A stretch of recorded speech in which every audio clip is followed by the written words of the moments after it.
खोजत खोजत मैं फिरा, खोजहूं बन थान।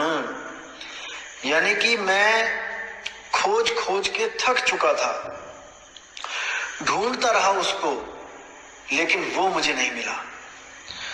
क्यों नहीं मिला? क्योंकि वो स्वयं से किसी को नहीं मिलता।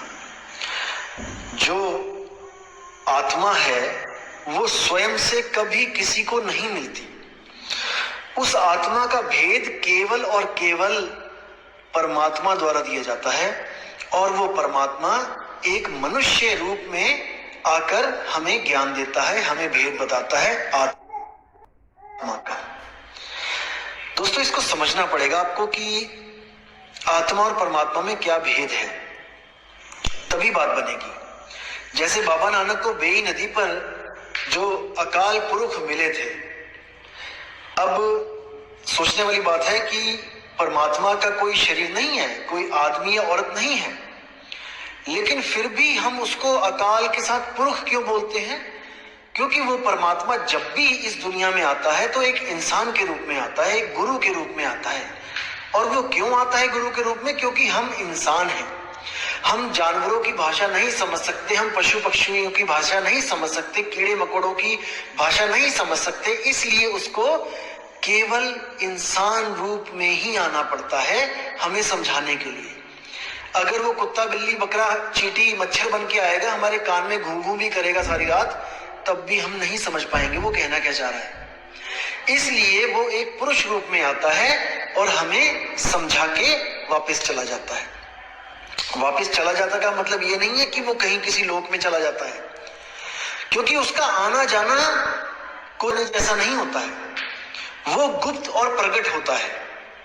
तो साहिब कहते हैं, साहिब कबीर का सब घट वासा, और गुप्त प्रगट कुछ अजब तमाशा। जहां संत प्रगट तहां भय हूं, और जहां असंत गुप्त वहां रहे हूं।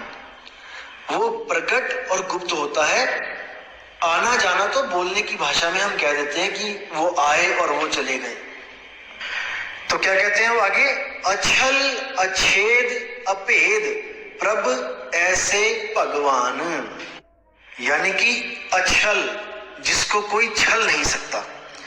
जैसे आप देखोगे कि कई कहानियां भी बनी हुई हैं, जैसे श्री राम जी को सीता को उठा के ले गए, उनको छल लिया, या और भी कई ऐसी ऐसी कहानियां बनी हुई हैं जिसमें भगवानों को ही छला जा रहा है। जैसे शंकर जी की भस्मासुर ने तपस्या करी और वो उसी के पीछे दौड़ने लगे उसको मारने के लिए, यानी कि छले गए, भगवान भी छले गए। लेकिन ये जो परमात्मा है ये छला नहीं जा सकता। अछल अच्छेद अपेद, यानी कि जिसको छेदा भी नहीं जा सकता, और अपेद यानी कि उसमें और हम में कोई भेद भी नहीं है। कितनी प्यारी कितनी सुंदर बात लिखी है कि वो अपेद है, हम में और उसमें कोई फर्क नहीं है, हम और वो एक से ही हैं। प्रभ ऐसे भगवान को मैं ढूंढ रहा हूं। कहां पे? खोजत खोजत फिरा, खोजो बन थान। अब आगे क्या बोलते हैं? कब देखूं प्रभ आप ना आत्म के रंग। यानी कि हे प्रभु, हे मेरे मालिक, मैं कब अपनी आत्मा के रंग को देखूंगा। अब देखो, बोलने में आ रहा है कि आत्मा के रंग को, इसका मतलब ये नहीं है कि आत्मा कोई रंग बिरंगी है, काली है, पीली है, हरी है। अब जो अज्ञानी मूर्ख, जो मूढ़ बंदे होते हैं, वो शब्दों को पकड़ते हैं, भावों को नहीं पकड़ते हैं। वो आपको दिखाएंगे, देखो ये आत्मा के रंग की बात कर रहा है, ये जरूर तत्वों की बात कर रहा है। मतलब ऐसे ऐसे मूर्ख भी पड़े हैं इस दुनिया में, पर आपने उन पे ध्यान नहीं देना है। आप अपना परख करो और वाणी को समझो। अब क्या कहते हैं? कब देखूं प्रभु आपना आत्म के रंग, कि हे मेरे मालिक, मुझे कब आत्म ज्ञान प्राप्त होगा, कब प्राप्त होगा। जागत ते सुपना भला बसिए प्रभ संग।